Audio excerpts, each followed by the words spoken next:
ناظرین، ایک وقت کی بات ہے جب شداد ایک نوزائیدہ بچہ تھا۔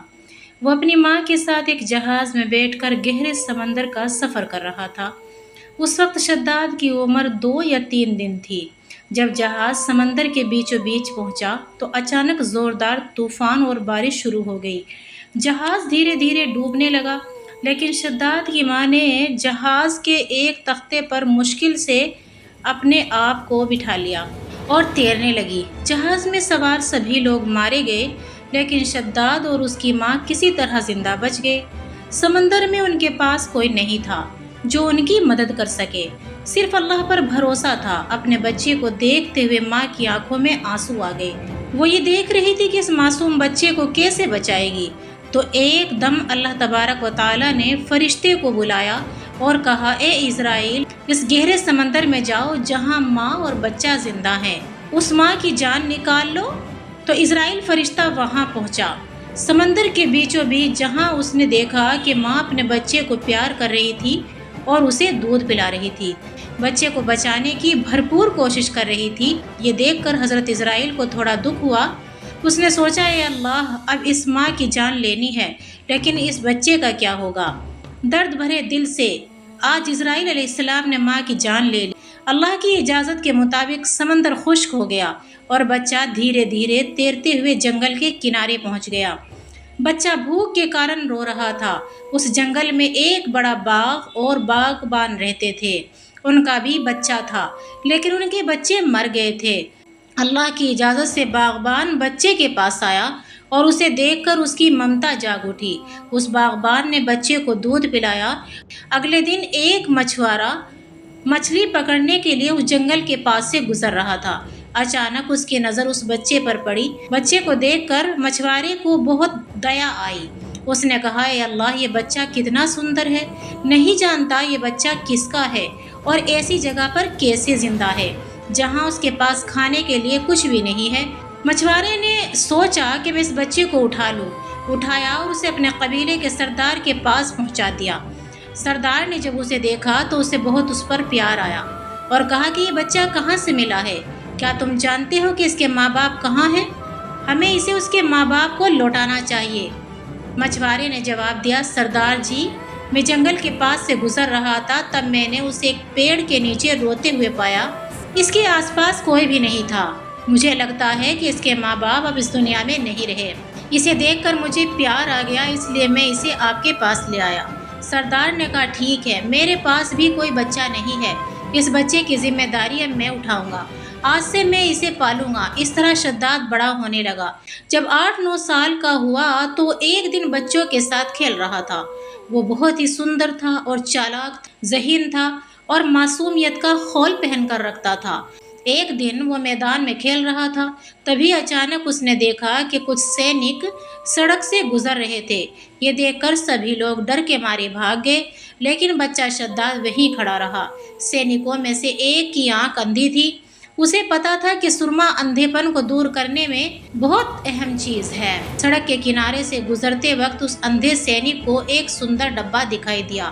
جب اس نے اسے اٹھایا، دیکھا تو بس سرمے کا ہی ڈبہ تھا، جس سے وہ بہت خوش ہوا۔ سینک ڈبہ کھول سرما اپنی آنکھوں میں لگانا ہی چاہتا تھا۔ تبھی دوسرے سینک نے کہا، آپ سرما لگانے سے پہلے اسے جانچ لیجئے، اس میں کوئی ہانیکارک چیز ہو سکتی ہے۔ تب وہ سینک بولا، اسے کیسے جانچیں؟ تبھی دوسرے سینک نے کہا، وہ دیکھو وہاں بچہ کھڑا ہے، اسے اس پر لگا کر دیکھ لیجئے۔ تب سینک نے بچے سے کہا، تم یہاں کیوں کھڑے ہو، ادھر آؤ۔ بچہ بنا ڈر کے آگے آیا اور بولا، آپ نے مجھے کیوں بلایا؟ میں نے تو کچھ بھی نہیں کیا۔ سینک نے کہا، اپنی آنکھوں میں ذرا یہ سرما لگاؤ۔ بچہ بنا ڈرے سرما اپنی آنکھوں میں لگانے لگا۔ سرما لگاتے ہی اس کی آنکھیں کھل گئی۔ اب وہ دنیا کی ہر چیز کو دیکھ سکتا تھا، زمین کے نیچے چھپا سونا، چاندی، ہیرے، قیمتی خزانے بھی۔ وہ بچہ بہت چالاک تھا، چالاک ہی نہیں بلکہ دھوکے باز بھی تھا۔ اس نے سوچا کہ یہ سب ان کو نہیں بتانا چاہیے۔ ایک سینک بولا، تم کچھ کیوں نہیں بول رہے، تمہیں کیا ہوا؟ تبھی بچہ جھوٹی ایکٹنگ کرتے ہوئے رونے لگا اور بولا، سرما لگانے سے میری آنکھوں میں بہت تیز درد ہو رہا ہے، میری آنکھیں جل رہی ہیں، اب میں کیا کروں؟ آپ نے مجھے کیا دیا؟ ایک سینک دوسرے اندھے سینک سے کہنے لگا، سرمے میں کوئی ملاوٹ ہے، یہ اصلی سرما نہیں ہے۔ اس طرح 10 سال بعد وہ بچہ چھپے خزانے کو دیکھنے لگا۔ اچانک ایک دن اس سردار کو موت آ گئی۔ سردار کی موت کے کچھ دنوں بعد کسی نے کہا، اب ہمارا سردار کون بنے گا؟ جب ایک سینک نے کہا، چونکہ ہمارے سردار نے اس بچے کو پالا پوسا بڑا کیا ہے تو یہی سردار بنے گا۔ سبھی کو یہ بات پسند آئی اور بچے کو سردار بنا دیا گیا۔ کچھ وقت بعد شداد بہت اہم کاری ہو گیا، کیونکہ اس کے پاس بہت دھن دولت مال و دولت تھی۔ کسی کی پرواہ نہیں کرتا تھا، یہاں تک کہ دیش کے بادشاہ کی بھی پرواہ نہیں کرتا تھا۔ اسی طرح کچھ سالوں بعد اس نے اپنے سینکوں کی مدد سے دیش کے بادشاہ کو ہرا دیا اور خود دیش کے بادشاہ کے تخت پر جا بیٹھا۔ جو کبھی ایک بچہ تھا وہ آج دیش کا بادشاہ بن گیا۔ ایک دن بادشاہ شداد نے اپنی رعایا کو بلایا، وزیروں اور سبھی ادھیکاریوں کو بلایا اور کہا، میرے پاس دھن دولت سونا چاندی ہیرے جواہر ہاتھی گھوڑے سب کچھ موجود ہے، کسی چیز کی کمی نہیں ہے، اور میرے پاس جتنا دھن دولت ہے مجھے خدا بننے سے کوئی نہیں روک سکتا۔ اور وزیروں نے ایک ساتھ کہا، بالکل، جس کے پاس اتنا دھن دولت محل ہاتھی گھوڑے ہوں، اگر تم خدا بننا چاہو تو بن سکتے ہو۔ اس دنیا میں خدا بننے سے تمہیں کوئی نہیں روک سکتا۔ اتنے سندر آپ خود ہیں، خزانہ ہے اور اتنے سارے کرمچاری، ہر چیز تمہارے پاس ہے، تم تو خدا بننے کے قابل ہو۔ تب بادشاہ کا گھمنڈ اور بڑھ گیا۔ اس نے کہا، کل تم اس دیش میں جاؤ اور اعلان کرو کہ جو بھی پتھر کی بادشاہ شداد نے کہا کہ تم آج دیش میں جاؤ اور اعلان کرو کہ کوئی بھی بھیڑ یا پتھر کی مورتی کی پوجا نہ کرے، بلکہ آج سے سب شداد کی پوجا کریں گے۔ بادشاہ شداد کے خلاف بولنے کی ہمت کسی میں نہ تھی۔ بادشاہ شداد کی اجازت کے اطاعت کے لیے اگلے دن اس کی سینا دیش کے الگ الگ حصوں میں نکل پڑی۔ ایک جگہ پہنچ کر انہوں نے آدیش دیا کہ آج سے اس دیش میں کوئی مورتی کی پوجا نہیں کرے گا، اس کی جگہ بادشاہ شداد کی پوجا کی جائے گی۔ اگر کوئی ان کے آدیش کا پالن نہیں کرے گا تو اسے موت کی سزا سنائی جائے گی۔ یہ کہہ کر اس کی سینا وہاں سے چلی گئی۔ ادھر حضرت ہود علیہ السلام سبھی کو مورتی پوجا چھوڑ کر اللہ کے راستے پر آنے کی دعوت دے رہے تھے، لیکن بادشاہ شداد کی سینا سے ایسی باتیں سننے کے بعد حضرت ہود علیہ السلام بادشاہ شداد کے دربار میں آ پہنچے۔ حضرت ہود علیہ السلام نے کہا، اے بادشاہ شداد، سنا ہے تم لوگوں سے اپنی پوجا کرنے کو کہہ رہے ہو، تم خدا ہونے کا دعویٰ کر رہے ہو، تمہیں اتنی ہمت کس نے دی؟ ابھی بھی وقت ہے، تم اللہ پر ایمان لے آؤ۔ حضرت ہود علیہ السلام کی بہادری دیکھ کر شاہی دربار میں سب حیران رہ گئے۔ جسے پورا دیش ڈرتا ہے اور یہاں کے خود بادشاہ کی بیوی بھی خوف کھاتی ہے، وہی ایک درویش اسے نصیحت کر رہے تھے۔ صلاحکار نے کہا، حضور، یہ شخص کون ہے جو آپ پر باتیں کر رہا ہے؟ اس کی ہمت کیسے ہوئی؟ اور اس کی ہمت یہ کم نہیں ہے؟ اب بادشاہ شداد بہت غصے میں آ گیا اور گرجتے ہوئے چلایا، تمہارے اللہ کو میں کیوں مانوں؟ خود ہی میں خدا ہوں۔ تب حضرت ہود علیہ السلام نے کہا، اللہ پر تم ایسی باتیں نہ کرو، تمہیں دنیا میں اگر خوش رہنا ہے اور موت کے بعد بھی اگر تمہیں خوش رہنا ہے تو اللہ پر ایمان لے آؤ، اور موت کے بعد تمہیں جنت میں جگہ دے گا۔ یہ سن کر بادشاہ شداد ہنسنے لگا، بولا، تمہارا اللہ مجھ سے بھی زیادہ خوشحال ہے؟ حضرت ہود علیہ السلام نے کہا، بے شک اللہ نے نیک بندوں کے لیے جنت تیار کی ہے، اور مرنے کے بعد آخرت میں وہ جنت نصیب ہوگی۔ ہر چیز ہے اور کھانے کی لذیذ چیزیں ہیں جو دنیا کے ہر کھانے سے الگ ہے، وہاں شہد اور دودھ کی نہریں بہتی ہیں۔ یہ سن کر بادشاہ شداد ہنستے ہوئے بولا، چھوڑو اپنے اللہ کی جنت کی کہانیاں، ایسی عجیب و غریب کہانیاں میں نے بہت سنی ہیں۔ حضرت ہود علیہ السلام نے کہا، یہ کوئی جھوٹی کہانیاں نہیں ہیں، یہ سب سچی ہیں۔ اللہ کی ایسی بے مثال جنت ہے جو کبھی انسان سوچ بھی نہیں سکتا۔ بادشاہ شداد گھمنڈ سے بولا، تمہارے اللہ کے سامنے میں سر کیوں جھکاؤں؟ میں تمہارے اللہ جیسی جنت کیا نہیں بنا سکتا؟ میرے پاس تو کسی چیز کی کمی نہیں ہے۔ حضرت ہود علیہ السلام نے کہا، بادشاہ شداد، تمہارا دماغ خراب ہو گیا ہے، تم ایسی باتیں نہیں کرو جو اللہ ناراض ہو جائے، وہ دنیا کا کوئی انسان کبھی نہیں کر سکتا۔ شداد نے گھمنڈ سے ہنستے ہوئے کہا، اس بستی کے لوگ ایسی باتیں کیوں کرتے ہیں؟ اور اپنی سینا کو کہا،